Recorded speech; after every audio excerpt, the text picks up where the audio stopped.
Hello guys. आज मैं आपके सामने फिर से हाजिर हूँ डीएलएड अभ्यासक्रम मॉड्यूल के द्वितीय वर्ष यानी कि एसवाई के कोर्स नंबर 5 ब के साथ। आज हम लोग जो देखने जा रहे हैं वो है हिंदी और उसका हम आज देखेंगे चौथा चैप्टर। गाइस, आप लोग को फर्स्ट, सेकेंड और थर्ड चैप्टर के लिंक डिस्क्रिप्शन बॉक्स में मिल जाएगी, तो वहां से आप लोग उसको देख लेना। तो शुरू करते हैं। चौथे चैप्टर का नाम है भाषा शिक्षा की विधियां एवं मूल्यांकन। सबसे पहले हम लोग शुरू करते हैं प्रस्तावना से। प्रस्तावना। भाषा अभिव्यक्ति का माध्यम तो है ही, भाषा विचार विनिमय का सशक्त उपकरण भी है। भाषा व्यक्तित्व का परिचायक है। अतएव प्रत्येक शिक्षा व्यवहारों में भाषा शिक्षा बुनियादी प्रक्रिया है। भाषा सभी विषयों की शिक्षा की रीढ़ की हड्डी है। अतएव भाषा शिक्षा समग्र शिक्षण का अविभाज्य अंग है। वो तो यहाँ पे सही कहा गया है कि भाषा का हम लोग को यहाँ पे महत्व और भाषा एक्चुअल में उसका क्या मूल्य है और क्या होता है भाषा, वो हमें 3 या 4 लाइन में बताया गया है। आगे हम विषय वस्तु की ओर बढ़ते हैं 4.3 और उसके बाद है विषय वस्तु 4.3.1 अर्थ ग्रहण, श्रवण और वाचन सीखने की विधियां।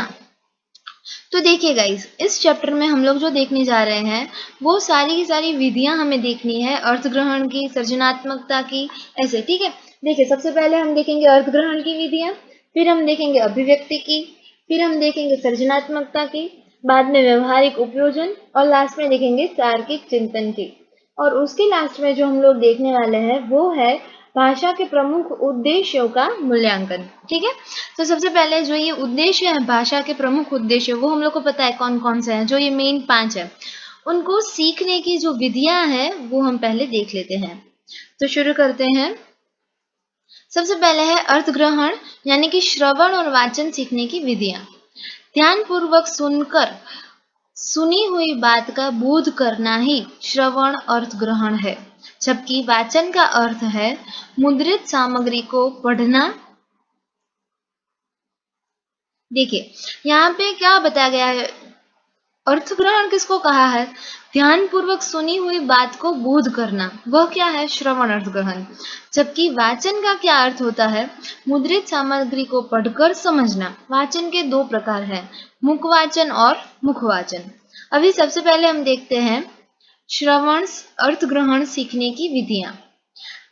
तो उनके 3 विधि है, उसकी 3 विधियां हैं। सबसे पहली है कि देखो और सुनो विधि। देखो माने कि देखो और बाद में सुनो। इस विधि के अनुसार शिक्षक पुस्तक, चित्र आदि दिखाकर तत्विषयक बोलेगा, अध्येता सुनकर समझेगा।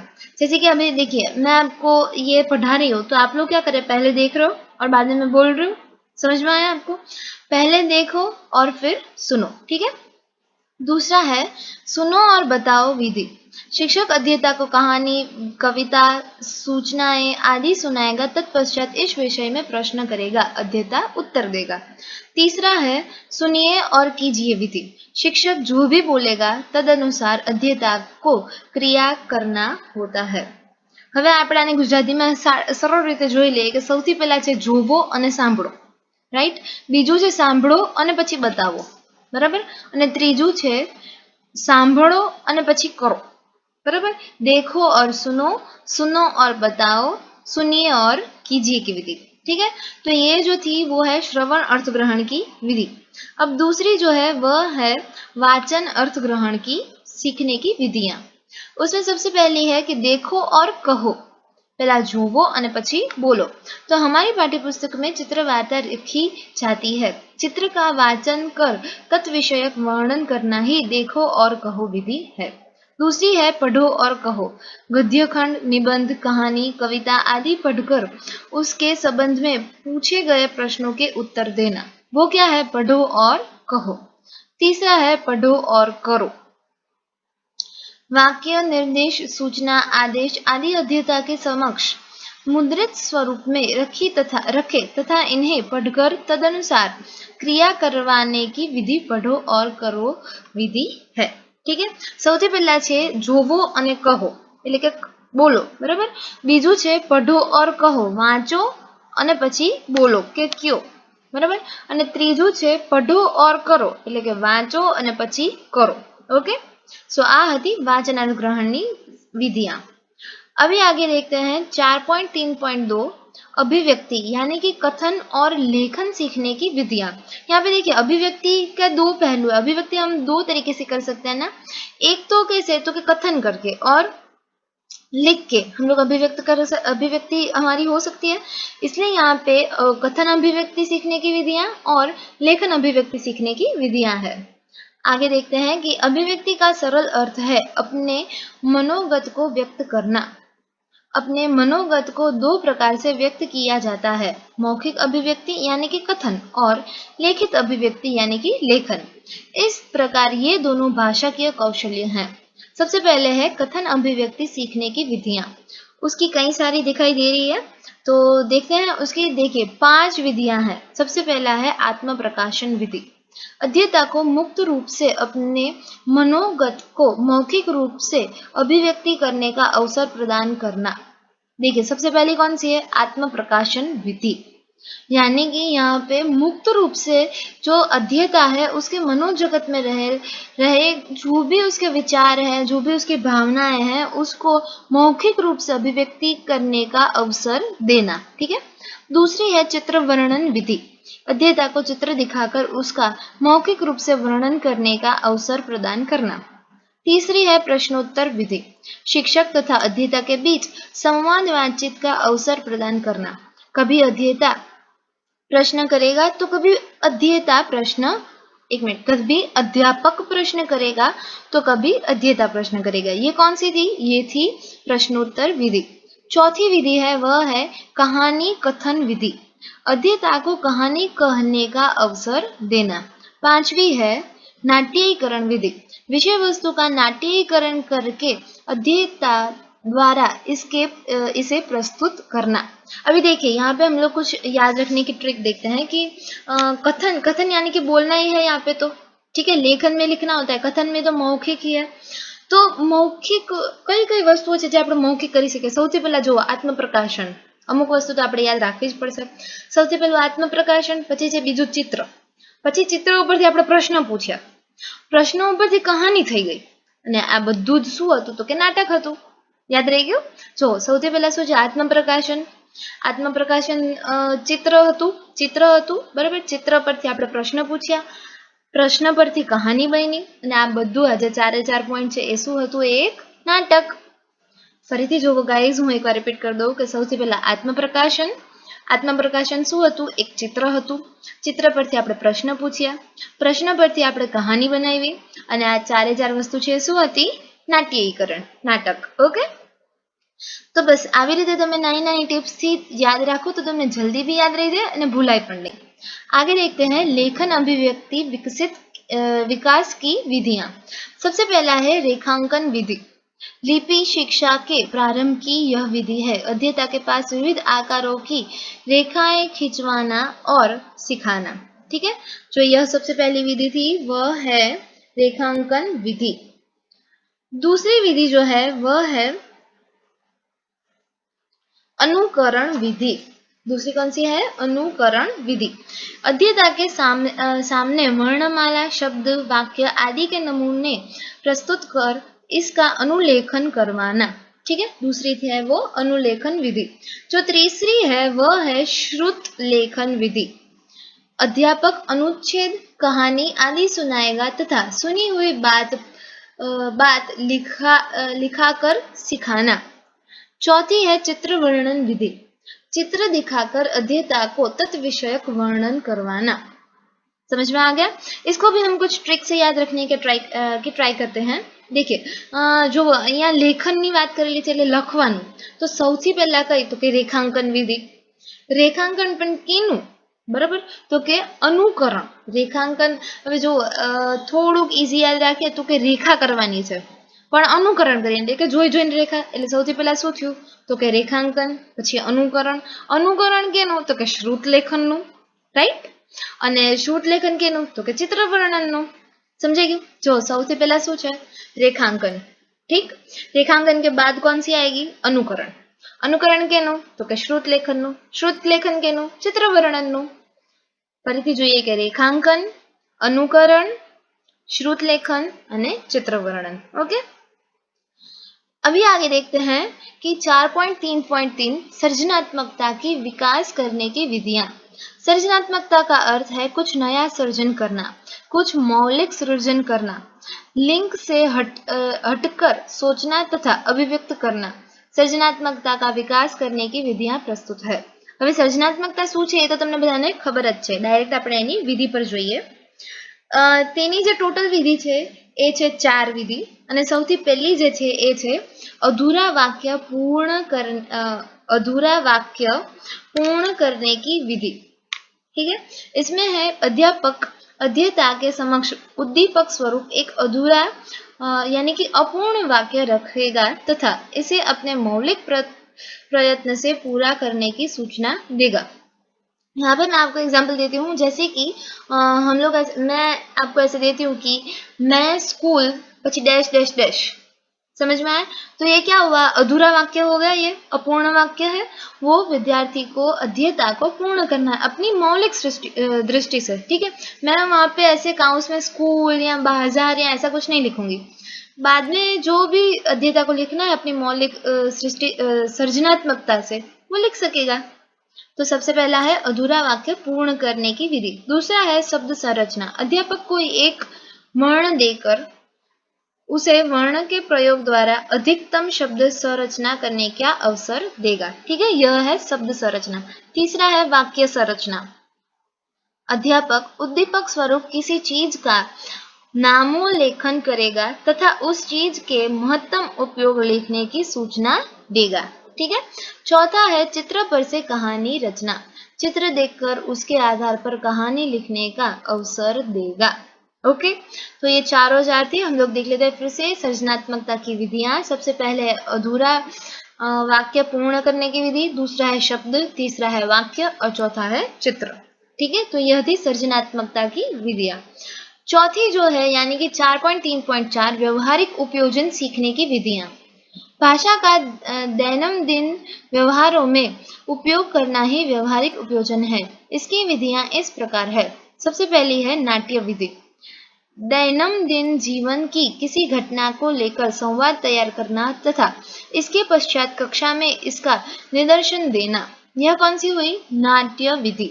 व्यवहारिक उपयोजन, व्यवहार में जो हम लोग जिसका उपयोग करते हैं वो सीखने की विधियां. तो सबसे पहली है नाट्य विधि. दूसरा है खबरों के प्रस्तुतकर्ता का रोल करना. अध्येता के पास न्यूज रीडर की भूमिका करवाना, खबरों के पठन की स्क्रिप्ट लिखवाना तथा पठन करवाना. ठीक है, यह है खबरों के प्रस्तुतकर्ता का रोल करवाना. तीसरी है बाजार में सौदा शुल्क का अभिनय करवाना. दुकानदार तथा खरीदार की भूमिका प्रदान कर अभिनय करवाना. और चौथा है उदाहरण के जरिए शिक्षा. व्याकरण विषयक मुद्दों की समझ उदाहरणों के जरिए दी जाए. अभी देखिए यहाँ पे व्यवहारिक उपयोजन के सीखने की जो 4 विधियां हैं. सबसे पहले है उसमें नाटक करना है. लेकिन किसका नाटक करना है? देखिए, खबर प्रस्तुत करने वाले का रोल प्ले करना है. उसके बाद किसका नाटक करना है? हमें करना है बाजार में सौदा शुल्क का अभिनय करना है. और जो चौथा है वह उदाहरण के जरिए शिक्षा. ठीक है, फिर से देखते हैं. सबसे पहला है नाटक. लेकिन नाटक किसका करना है? हमें खबरों के प्रस्तुत कर्ता का. और दूसरा है बाजार में सौदा शुल्क का. ठीक है, और यह सब कुछ जो नाटक करना है वो हमें कैसे करना है? उदाहरण के जरिए करना है. बस, तो ये एक दो बस आप एक एक लिटियां या फिर एक एक सेंटेंस में याद रखोगे ना तो आप लोग को इजीली ये याद रह जाएगा. ठीक है, आगे बढ़ते हैं. 4.3.5 तार्किक चिंतन विकसित करने की विधियां. विचार करना मनुष्य की सहज क्षमता है, किंतु तार्किक चिंतन क्षमता प्रयत्न साध्य है. तार्किक चिंतन का अर्थ है उद्दीपक विषयक समीक्षात्मक चिंतन. उद्दीपन विषयक समीक्षात्मक चिंतन. क्यों, कैसे, कब आदि प्रश्नों को लेकर उद्दीपन संबंध विचार करना तार्किक चिंतन है. इसकी विधियों के प्रकार है. देखिए, अभी इसकी जो विधियां हैं, तार्किक चिंतन की विधियां हैं, वो कुल 3 विधियां दी गई है हमें. सबसे पहली जो है वह है समस्या समाधान विधि. यह तार्किक चिंतन क्षमता विकास की श्रेष्ठ विधि है। इसमें अध्येताओं के समक्ष समस्या रखी जाती है तथा इसमें संभवित समाधान खोजने के प्रयत्न में अध्येताओं को व्यस्त रखा जाता है। एक से अधिक समाधान ढूंढने को प्रेरित किया जाता है। यह थी समस्या समाधान विधि। अभी दूसरी जो है वह है प्रश्नोत्तर विधि। प्रश्न और उत्तर की एक श्रृंखला तार्किक आधार पर तैयार करना होता है। प्रश्न तथा उत्तर के द्वारा अध्येता की तार्किकता का विकास करना है। इस प्रकार के प्रश्नों में विवेचनात्मक प्रश्नों का आधिक्य होता है। तो यह दूसरी जो हमने देखी वह थी प्रश्नोत्तर विधि। ठीक है, अभी हम तीसरी देखते हैं। तीसरी जो है वह है रोल मॉडल विधि। भिन्न भिन्न अध्येताओं को कोई न कोई भूमिका अदा करने को कहा जाता है। फिर एक परिस्थिति का निर्माण कर उस परिस्थिति में आप हैं तो अब क्या करेंगे प्रश्न रखकर अध्येता के मौलिक उत्तर लिए जाते हैं। तो यहाँ पे फिर से हम लोग देख लेते हैं कि तार्किक चिंतन विकसित करने की जो 3 विधियां थी वो सबसे पहली थी समस्या समाधान विधि, दूसरी थी प्रश्नोत्तर विधि और तीसरी है रोल मॉडल विधि। यहाँ पे मैं आप लोगों को कहना चाहूंगी कि कई बार एग्जाम्स में जो क्वेश्चन पूछे गए हैं वो कुछ इस प्रकार थे कि अर्थग्रहण सीखने की विधियां 3 मार्क में लिखिए। ठीक है, तो हमें सबसे पहले श्रवण अर्थग्रहण सीखने की विधियां जो 3 थी वह लिखनी है और उसके बाद वाचन अर्थग्रहण सीखने की विधियां जो 3 थी वह लिखनी है। दूसरी जो क्वेश्चन पूछा गया था एक बार एग्जाम में वह है सृजनात्मक का विकास करने की विधियां 3 मार्क में। उसकी भी हम लोग ने 4 विधि देखी थी और वो 4 हम लोग को डीपली यानी कि विस्तार पूर्वक लिखनी है। उसके बाद जो प्रश्न एक बार पूछा गया है वह है कि व्यवहारिक उपयोजन सीखने की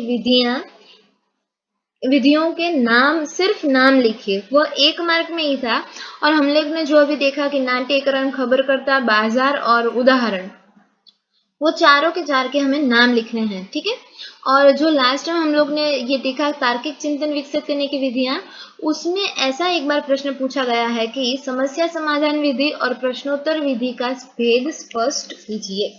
ठीक है, तो यह जो एग्जाम्स में अब तक पूछे गए और अन्य कॉलेजेस के द्वारा भी जो क्वेश्चंस पूछे गए हैं उसका मैंने आप लोग को थोड़ा अंदाज दे दिया। ठीक है, अब आगे हम लोग देखते हैं।